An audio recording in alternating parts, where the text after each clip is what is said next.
कभी एक समय राजू नाम का एक दयालु किसान रहता था।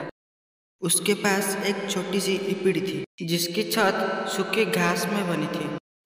राजू बड़ा ही गरीब किसान भी था, पर उसने अपने गरीब में कभी हिम्मत नहीं हारती। राजू अपने खेत में बहुत मेहनत किया करता था। उसको मेहनत में ही इस साल उसका खेत सब्जियों में भरा हुआ था। मोटे लाल टमाटर, कुरकुरी, हरी बीन्स और चमकदार बैगनी। राजू हर दिन बहुत मेहनत करता था, अपने पैसा को संचित करता था, घास निकलता था। लेकिन इस साल बारिश को बादल लुका छिपे खेल रहा था। सूरज एक विशाल गर्म दीपक की तरह चमक रहा था, जिसमें जमीन सूख जाती थी और संजिया पैसा नहीं जाती थी। राजू चिंतित था। बारिश को बिना उसकी सब्जियां नहीं उग पाएगी और उसके पास बाजार में बेचने के लिए पर्याप्त फसल नहीं होते। वह अपने छोटी बाटी रानी के लिए नए जूत या मीठे जलेबी का नाश्ता नहीं खरीद पाएगा।